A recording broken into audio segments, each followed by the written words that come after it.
Meus amados irmãos, nós vamos, sem mais demora, meditar num texto que nós começamos a ler no início do culto, está em Marcos 1, do verso 35 ao 45. Nós vamos pensar um pouquinho sobre a questão de Jesus se encontrando com aquele homem que tinha uma lepra. O puro se encontrando com o impuro. Jesus se encontrando com aquele homem, porque o fato de sermos pessoas, né, já temos pecados. Aquele homem era considerado impuro não por conta dos pecados, mas por conta da lepra que o acometia. Eu gosto muito de quando Jesus se encontra com as pessoas, porque toda vez que ele se encontra com alguém, essa pessoa sai mudado desse relacionamento, desse encontro. Toda vez que Jesus ele para conversar com alguém, pelo menos pensando diferente, a pessoa vai sair pensando. Muitos foram embora como aquele jovem rico, triste, não obedeceu a Jesus, mas eu tenho certeza que na mente dele ficou fervilhando as palavras de Jesus. Então não há como ter um encontro com Jesus e sair da mesma maneira que você, antes de você se encontrar com ele. Não existe essa possibilidade. Verso 35 diz assim: e levantando-se de manhã muito cedo, estando ainda escuro, saiu e foi para um lugar deserto. E ali orava. E seguiram Simão e os que com ele estavam. E achando-o, lhe disseram: todos te buscam. E ele lhes disse: vamos às aldeias vizinhas, para que eu ali também pregue, porque para isso vim. E pregava nas sinagogas deles, por toda a Galileia, e expulsava os demônios. Até aqui, depois a gente vai continuar o texto. O Evangelho de Marcos, ele começa falando de João Batista pregando no deserto. Ele vai falar da tentação de Jesus, tudo no capítulo 1, de forma mais resumida. E aí ele vai falar de Jesus curando um endemoniado na sinagoga, num dia de sábado. E aí Jesus vai até a casa de Pedro e cura a sogra de Pedro. E Jesus começa a as pessoas começam a ver os milagres de Jesus e começam a ir até Jesus. Alguns enfermos que não podiam ir, seus familiares levavam, mas fato é que as pessoas queriam estar aonde Jesus estava, porque o seu ministério ainda no começo já era um ministério onde as pessoas estavam sendo curadas, onde as pessoas estavam ouvindo a palavra de Deus e todos queriam estar próximos a Jesus. Então esse texto, ele continua após a cura da sogra de Pedro. Jesus levanta-se de manhã muito cedo e vai para um lugar deserto. Para fazer o quê? Orar. Isso é muito interessante da gente pensar. Jesus tinha todo um ministério pela frente. Ele já havia dado início ao seu ministério. Mas Jesus se preocupava com a oração. Jesus, nesse momento aqui, você imagina nos versículos anteriores que eu comentei aqui com vocês, Jesus sempre estava rodeado de pessoas. Mas o texto diz que ele vai para um lugar deserto orar. Jesus, ele ia continuar pregando o evangelho, ia continuar as suas viagens, a fazer os seus milagres, mas ele tinha a necessidade de orar antes de praticar aquilo que Deus queria na vida dele. E aí uma pergunta que fica para nós: se Jesus precisava orar, eu e você, como não precisamos orar? É claro que a gente sabe que tudo que Jesus fazia era verdadeiro, era certo e era para ensinar a cada um de nós. Jesus deu exemplo de tudo que fez. Então, quando nós saímos para pregar o Evangelho, quando nós vamos fazer a obra de Deus, que não é apenas num momento específico. Às vezes a gente para e pensa assim: não, nós vamos sair com a igreja a fazer evangelismo. Bom, ótimo. Mas a gente precisa ter em mente que o nosso evangelizar é durante o dia todo. Por aonde nós passarmos, nós temos que ter essa visão de evangelizar. Então, nós precisamos sempre estar em constante oração. A oração, ela tem que preceder tudo isso. Bíblia e oração, que a gente costuma falar que é a vitamina BO do crente. Você precisa orar e você precisa entender a palavra de Deus, estudar a palavra de Deus, para te dar munição para que você saia e pregue esse evangelho de forma correta, de forma coerente, da forma que Deus realmente quis passar, e não de uma forma deturpada. Jesus, ele se preocupou com a oração e ele saiu e foi sozinho orar. Abandonou todo mundo. E fala aqui que estava muito escuro, estava ainda escuro. Alguns comentaristas bíblicos entendem que foi entre 3 e 6 horas da manhã. O texto não fala, então a gente não pode cravar um horário, mas o que o texto fala é que ainda estava escuro. Então, provavelmente, de madrugada. Por que Jesus precisava orar tão cedo? E aí, a gente precisa entender isso, porque senão a gente ouve muitas coisas aí na internet, né? E certa vez eu vi um vídeo que falava que a oração que tem poder é a oração na madrugada. E aí a gente olha o texto, quando Jesus orou de madrugada, e a gente pensa assim: então eu tenho que orar de madrugada. Você pode orar de madrugada se você quiser. Você acordou, está sem sono, ou fez um propósito com Deus de orar num momento de silêncio, de madrugada. Aí é uma questão muito particular, mas não é uma obrigação como muitos impõem isso. Tem que ser de madrugada, porque se não for de madrugada, se for meio-dia, a oração perde o efeito, perde o poder. Tem que ser de madrugada. Não. Aqui Jesus se retirou de madrugada, porque era o momento que ele conseguia ficar mais a sós. Porque durante o dia não dava, porque a multidão cercava ele. Não é verdade? Então, por vezes, Jesus se retirava e orava. Então, eu gostaria de pontuar isso aqui, que é muito importante. Existem os outros dois evangelhos sinóticos, vão falar sobre também o mesmo texto, Mateus 8, de 1 a 4, e Lucas, capítulo 5, do verso 12 ao 14, que basicamente não muda muito. Esse milagre, irmãos, aconteceu ali. Jesus, ele começa o seu ministério na região da Galileia. Segundo o historiador Flávio Joséfo, a região da Galileia chegou a ter 240 cidades e vilas.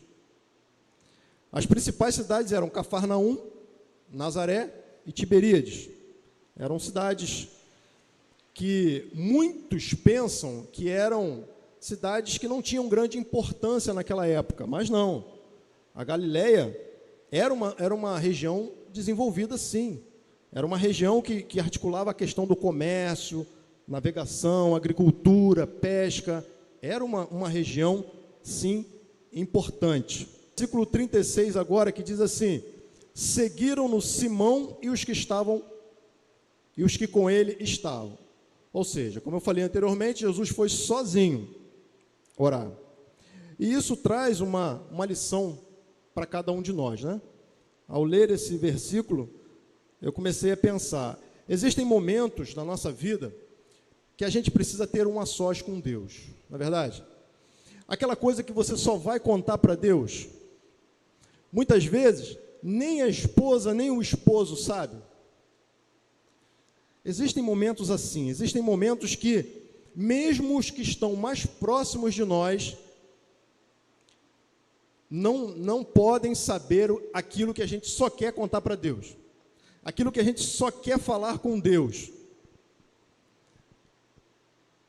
Mas em seguida, os discípulos, eles ficaram preocupados, de repente, como é que estava Jesus, aonde estava Jesus, o que estava acontecendo.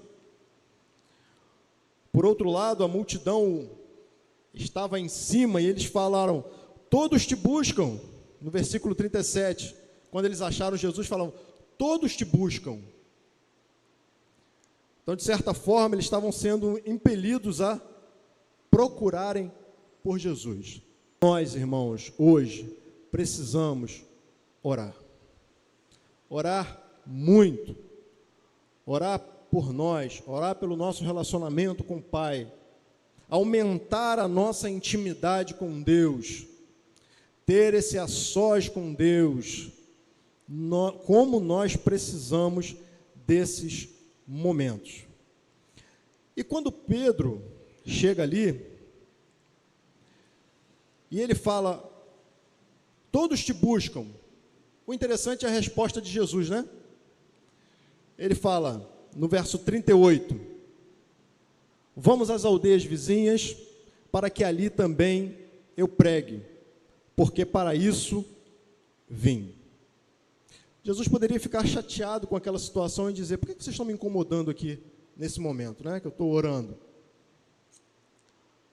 Mas Jesus tinha plena consciência do que ele veio fazer. E a oração e a pregação do Evangelho eram duas coisas essenciais no ministério de Jesus. Era algo que ele dava prioridade. Ele orava e pregava. Ele orava e ensinava, que é a mesma coisa. Ele orava e curava as pessoas. Então Jesus tinha essas prioridades. E a gente pode pensar e trazer para os nossos dias e nos perguntar. É uma pergunta interna, cada um faz a si mesmo. Quanto tempo eu tenho gasto com a oração na minha vida? Será que muitas vezes eu tenho passado dias e dias e não tenho falado com meu Deus, com o nosso Deus? A oração gera intimidade com o Pai. E quando você tem intimidade com o Pai, você busca as pessoas por consequência.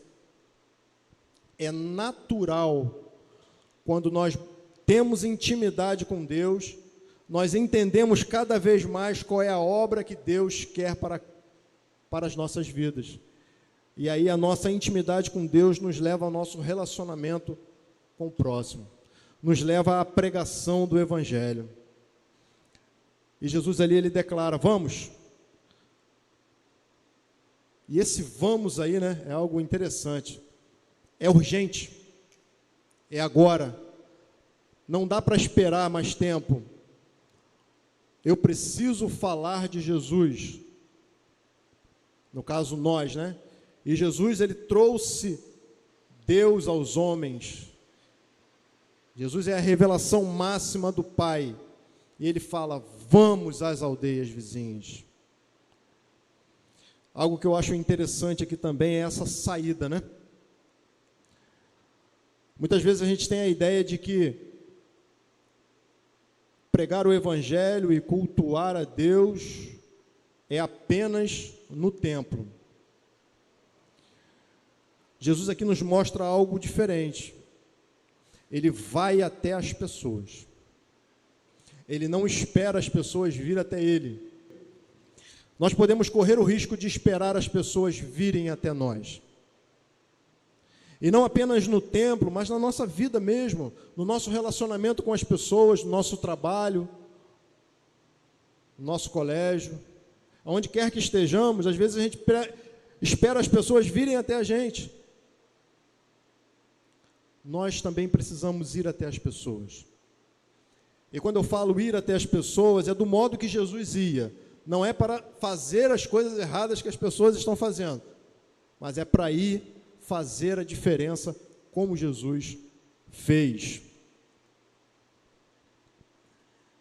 Versículo 39 vai dizer assim: e pregava nas sinagogas dele por toda a Galileia e expulsava os demônios. Ali na sinagoga você tinha gentios e judeus. Todos que não eram judeus eram considerados gentios. E Jesus ali, ele entra naquele ambiente, não se importando com as pessoas que estão ali. Não se importando no sentido de ficar preocupado com o que as pessoas iriam falar a respeito dele. Porque Jesus, ele ama todas as pessoas. E ele entra nos lugares para pregar para todas as pessoas, sem distinção alguma. Jesus não faz distinção se é gentio, se é judeu, se é branco, se não é, se é rico, se é pobre. Não. Jesus, ele entrava nos lugares, porque o mais importante para Jesus era propagar o evangelho de Deus. Era falar do amor de Deus às pessoas.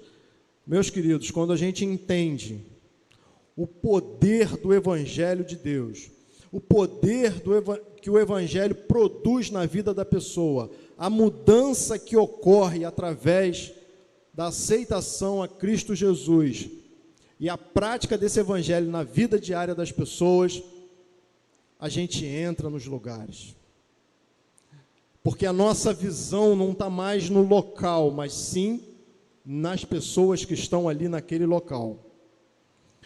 É claro que, às vezes a gente fala assim, dá uma ideia muito ampla, né? Então, por isso a gente precisa restringir um pouco. É claro que existem ambientes, aqui era um local de pregação, né? Era uma sinagoga. É claro que a gente não vai sair como crente hoje, entrando em tudo quanto é lugar. Eu creio que os irmãos estão me entendendo, não é verdade? Mas a gente precisa ir até as pessoas para comunicar o evangelho. Versículo 40, e agora a gente entra propriamente dito no milagre. E aproximou-se dele um leproso, que rogando-lhe e pondo-se de joelhos diante dele, lhe dizia: se queres, bem podes limpar-me. Eu achei isso aqui muito maravilhoso. Se queres, pode limpar-me. A vontade daquele leproso de ser curado era tão grande, mas tão grande, que ele violou a lei, porque a lei dizia que o leproso não poderia chegar perto de ninguém, tocar alguém muito menos. O leproso, ele ficava num lugar aberto, deserto, né, o mais aberto possível. Ele tinha ali, as pessoas chamavam de trapos, né, de roupas, que parte dessa roupa vinha aqui no lábio superior dele, cobria, a cabeça tinha que ficar exposta, e quando alguém passava por ali desapercebido, de que tinha um leproso ali, ele tinha que gritar: imundo, imundo, para que as pessoas se ligassem e não passassem perto dele. Isso é só para os irmãos terem a noção de quanto sofrimento aquele homem estava passando. Era uma pessoa rejeitada pela sociedade. E pensa comigo, tinha que ser assim naquela época? Não tinha cura, não é verdade? Hoje a lepra tem controle. Mas na época de Jesus, na época do Antigo Testamento, não existia cura. E aí, existia um outro problema, que qualquer enfermidade na pele, qualquer ferida que aparecesse na pele, a pessoa de imediato era considerada leprosa, impura, excluída. Muitas vezes, até hoje que a gente vê aí a questão da psoríase, né? Muitas pessoas têm, também era considerada, não dava para fazer distinção. A medicina não estava evoluída como está hoje, então era tudo considerado leproso e era excluído. Então aquele leproso, ele chega próximo a Jesus num ato de coragem, num ato de ousadia, e o texto fala que ele roga a Jesus. Eu acho isso aqui de uma fé tremenda. Ele foi ousado, sim, ele não poderia ter feito aquilo, de maneira nenhuma, era condenável em relação à lei, mas ele foi ousado e ele foi até Jesus, e chegando lá ele rogou, só que ele não pediu, rogar, pedir, né? Só que ele não pediu de qualquer maneira, ele se pôs de joelho. Esse se pôr de joelho aí, mostra a fé que ele tinha, e a certeza que ele tinha que Jesus era alguém majestoso, era um rei, era alguém que poderia curar a sua enfermidade. Então ele se prostra diante de Jesus. Olha que fé daquele leproso. Ele se prostra. Ele viola a lei, mas ele não perde a oportunidade. Ele vai até Jesus. E o que também me chama a atenção é que Jesus poderia ter expulsado ele dali e dito: você não sabe que você não pode chegar perto das pessoas? Porque não era só Jesus que estava ali. Existiam outras pessoas próximas. E Jesus não faz isso, né? Jesus não expulsa aquela pessoa da presença dele. É tão maravilhoso saber que a gente serve um Deus que não nos rejeita. Seja lá como a gente estiver. Aqui você imagina uma pessoa que era considerado, né, o pior de todos, era isolado mesmo. Ainda assim, Jesus não rejeitou. E às vezes a gente fica pensando, né, mas certa vez conversava com alguém que falava assim: não, mas eu sou tão pecador, eu faço tanta coisa errada, que não tem jeito para Jesus me ajudar, não. Jesus, ele vai me rejeitar, porque eu faço muita coisa errada. E aí a gente olha para esse texto e pensa, né? Jesus não rejeita ninguém. Jesus, muito pelo contrário, quando nós vamos até a presença dele, ele nos acolhe. E ele também não está preocupado com o que as pessoas vão falar ali em volta dele, não. Ele acolhe, por quê? Jesus, ele tem uma coisa que no versículo 41 vai dizer agora: e Jesus, movido de grande compaixão, estendeu a mão e o tocou-o, e disse-lhe: quero ser limpo. Glória a Deus, irmãos. Glória a Deus. Que coisa maravilhosa. O leproso fala: se queres, pode me limpar. Jesus estende a mão e fala: eu quero te limpar, seja limpo. Meu querido que está aqui no templo, meu querido que me assiste, se você é cristão ou não cristão, não importa. O que importa é que Jesus quer te limpar. E uma coisa eu posso afirmar aqui com certeza: todos nós precisamos ser limpos de alguma coisa. Uma ira, uma raiva, um sentimento faccioso, um pecado, alguma coisa, porque todos nós temos limitações e somos pecadores. E aqui eu não quero dimensionar e nem classificar pecados, porque pecado é pecado. Então todos nós precisamos ser limpos por Jesus. Se dê a oportunidade, vá até Jesus, porque com certeza Ele te estenderá a mão e te limpará daquilo que precisa ser limpo. Versículo 42 continua: e tendo ele dito isso, logo a lepra desapareceu e ficou limpo. Maravilhoso, né, irmãos? Maravilhoso. Versículo 43. E advertindo severamente, logo o despediu. E disse-lhe, olha, versículo 44 agora, olha, não digas nada a ninguém, porém vai, mostra-te ao sacerdote e oferece pela tua purificação o que Moisés determinou para lhes servir de testemunho. Agora Jesus limpa aquele leproso é curado, e agora parece que Jesus é um pouco duro, né? E advertiu severamente. Ou disse de uma maneira mais forte, né, mais enfática, ou deu uma ordem àquela pessoa. Disse a ele, olha, não fala nada para ninguém do que aconteceu aqui. Antes de qualquer coisa, você vai e se mostra ao sacerdote.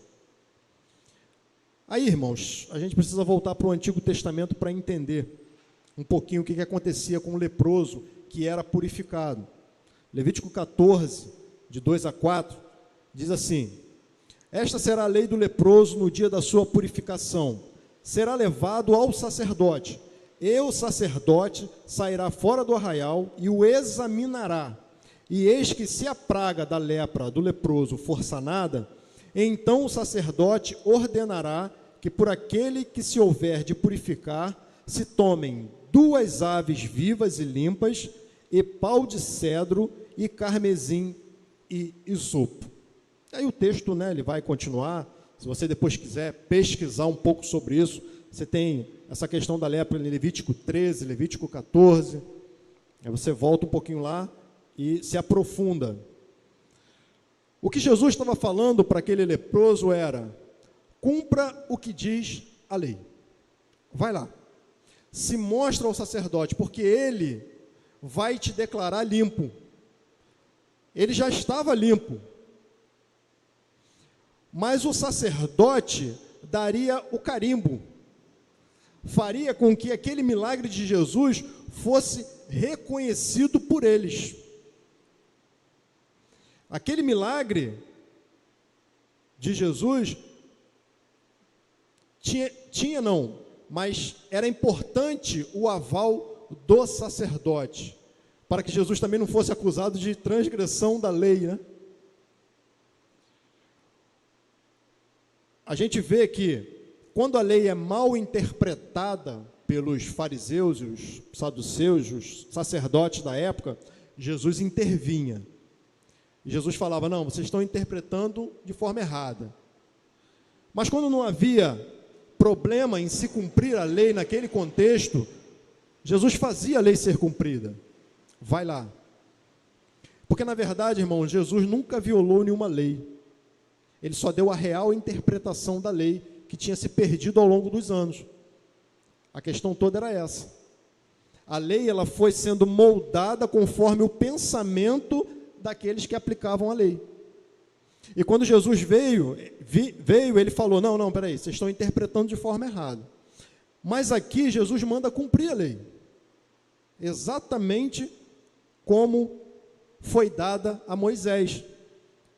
Ele fala, mostra ao sacerdote, oferece a tua purificação, o que Moisés determinou. Ou seja, o que foi acordado lá atrás, com Deus e Moisés, era para ser realizado aqui naquele momento. Por isso Jesus fala, por isso que Jesus despede ele e fala, vai.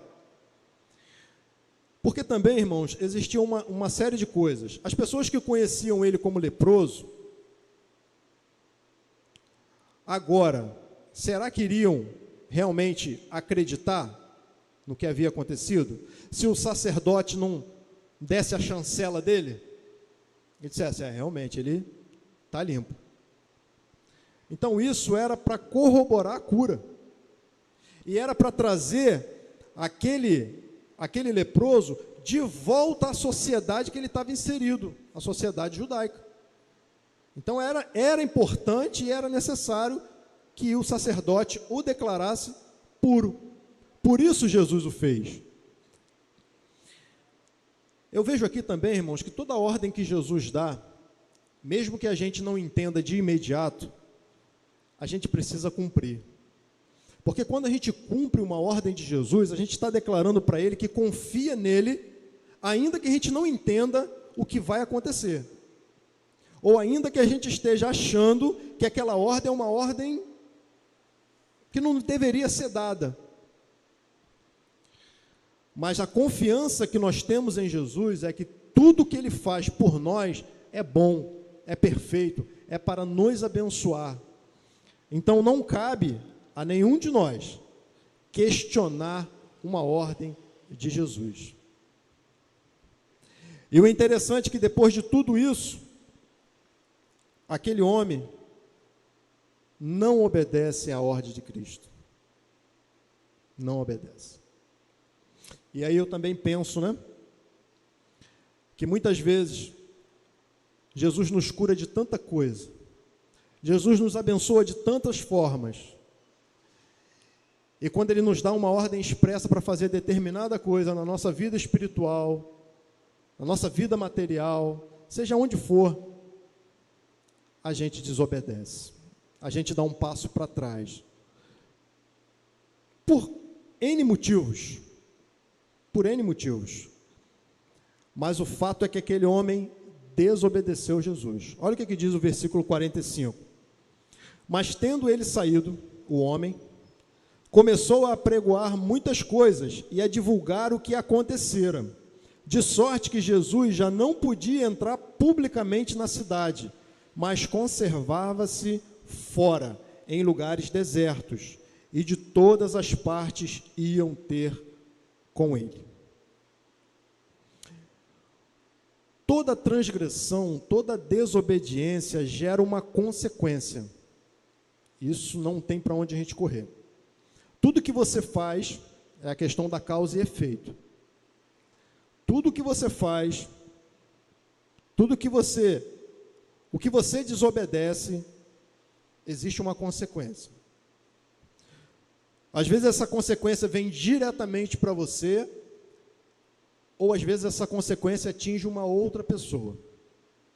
Nesse caso, especificamente, atingiu o próprio Jesus. Olha que coisa. Jesus cura o leproso, e a desobediência desse leproso traz uma consequência para Jesus. Olha o que o texto está dizendo. Jesus, qual é a consequência que aconteceu aqui? Jesus não podia mais entrar publicamente nas cidades. Porque aquela notícia se espalhou, né? Ele espalhou aquela notícia de uma forma que agora Jesus tinha que ir para os desertos, para os lugares mais abertos, e as pessoas irem até Jesus.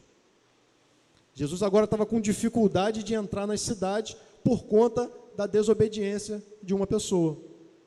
Jesus, ele dá uma ordem direta e específica. Vai lá, meu filho, se mostra ao sacerdote, deixa ele te declarar puro. E ele não vai. Mas eu também não estou aqui para escrachar, né, ou esse leproso e dizer que ele é uma má pessoa por conta disso, ou dizer que ele... Não, eu não sei qual foi o motivo que o levou a desobedecer a Jesus. Talvez a euforia do momento, não é? Talvez ele tenha ficado tão eufórico, e aí a gente bota entre aspas, porque, digo eu, não a palavra não diz isso.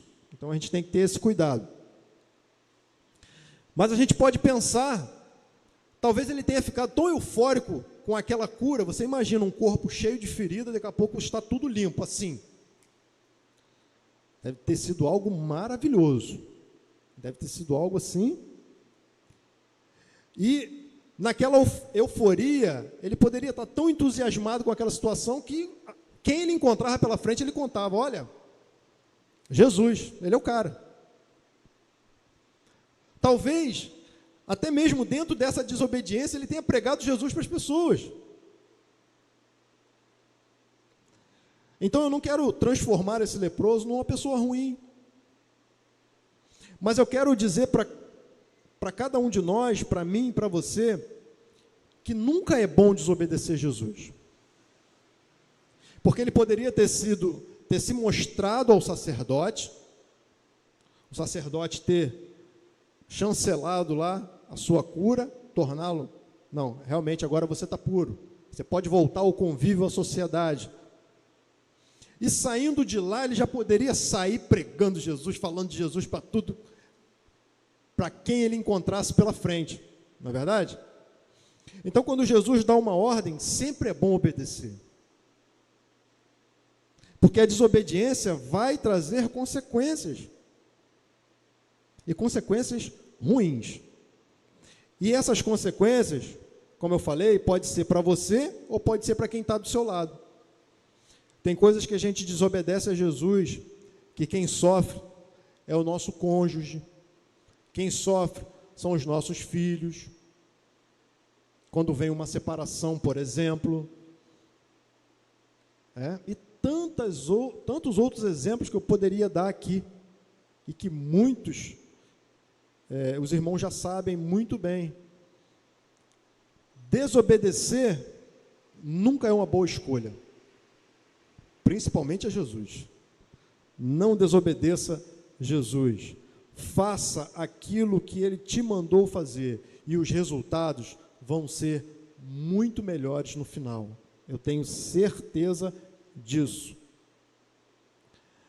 Às vezes, obedecer a Jesus pode machucar, pode doer no corpo, pode trazer sofrimento humano, mas lá no final traz a glória eterna, traz a presença de Deus, traz o ir morar eternamente com Deus e com Jesus. Então, como o apóstolo Paulo fala, o sofrimento desse mundo não há de se comparar com a glória que há no porvir. Porque eu conheço algumas pessoas que querem viver uma vida cristã perfeita, tranquila, que querem viver uma vida com Cristo sem passar por nenhum tipo de dificuldade. Essa não é a proposta do Evangelho. Para aqui não. Nunca foi. Jesus nunca falou isso. Jesus nunca falou, por exemplo, que é só vitória. Muito pelo contrário, ele nos advertiu que tem umas derrotas no meio. Ele próprio sofreu horrores. Os apóstolos e discípulos sofreram horrores, morreram das piores formas possíveis. Por que eu e você temos que ter boa vida? Não é verdade? O apóstolo Paulo, eu gosto muito, e vez por outra eu cito esse texto, porque é maravilhoso e traz a gente para a realidade do Evangelho, que ele fala que aquele que quer viver piamente em Cristo vai padecer perseguição. Porque não tem como, meu irmão, você viver nesse mundo ruim, que transgride as leis a todo momento, e você andando segundo os preceitos de Deus, querendo a verdade, quando todo mundo está falando a mentira, você vira um excluído. Mal comparando, você vira um leproso daquela época. As pessoas não te querem perto de você mais. As pessoas te distanciam. Não, vem o chato, vem o certinho. Certa vez a gente jogando futebol lá no meu serviço, e aí a bola bateu na minha mão, aí eu levantei e falei, bateu na mão. Aí o colega tinha pego a bola, já feito o gol e tudo. Aí eu, volta, bateu aqui na minha mão. Não dá para jogar com você não, pô. Vou escolher você da próxima vez não. Pô, prejudicou o time. Então, irmãos, é um exemplo simples, mas que é o que acontece direto. Se a gente quiser viver o evangelho puro e genuíno de Jesus, não tem como não sofrer algum tipo de perseguição. Muitos, foi falado aqui de missões nacionais, muitos que estão ainda no campo, hoje menos, mas muitos ainda sofrem perseguições e que chegam às vias de fato, chega à morte. Aqui no Brasil isso ainda não acontece ou se acontece é bem velado, né? A gente não está percebendo muito isso. Mas a perseguição, ela não precisa ser só de morte, existem diversos tipos de perseguições. Diversos tipos de perseguições. Para concluir, meus irmãos, peçamos a Jesus com fé aquilo que a gente precisa, assim como aquele leproso fez, com fé, se prostrando, reconhecendo a majestade de Cristo, reconhecendo quem Cristo é e quem nós somos, reconhecendo que a gente não tem que determinar nada dele, mas aceitar aquilo que ele nos der, mas que possamos pedir com fé, sem medo de colocar as nossas petições diante de Jesus, falar com ele: Senhor, eu estou precisando disso, Senhor, me ajuda nisso, me ajuda a melhorar isso. Se você é um crente e está precisando melhorar a sua vida espiritual, peça a Jesus para melhorar, para te ajudar. Se você ainda não aceitou Jesus, peça a Jesus para te dar condições de aceitá-lo, que o Espírito Santo de Deus habite no seu coração, que te convença que você é um pecador e sem Cristo não tem como ir para o céu. Creamos no Jesus que irá estender a mão nas nossas dificuldades. Precisamos crer que Jesus, de alguma forma, até às vezes, quando a gente acha que Ele está dizendo não para a gente, Ele está nos estendendo a mão e muitas vezes a gente não consegue perceber. Lembra de Paulo? A minha graça te basta. A minha graça te basta. Porque às vezes nós também temos essa dificuldade, né? Pedimos hoje e queremos receber amanhã aquilo que nós pedimos a Deus. E a gente precisa entender que seja feita a minha vontade, seja feita a vontade do Senhor. A gente precisa entender isso. Observemos as advertências que Jesus nos faz e obedeçamos as suas ordens. Para finalizar, precisamos observar, quando Jesus nos adverte de alguma coisa, quando Jesus mostra o caminho, e nós temos o caminho, a Bíblia Sagrada nos mostra o caminho, a Bíblia Sagrada é a boca de Deus, falando a cada um de nós. Então, quando Jesus nos mostra o caminho, a gente precisa obedecer aquilo que Ele está falando. Deus abençoe a sua vida, no entendimento dessa palavra. Deus nos oriente a cada dia mais a sempre seguir o caminho de Jesus e sermos curados das nossas enfermidades a qual estamos passando, seja a enfermidade física, espiritual, sentimental, seja ela qual for.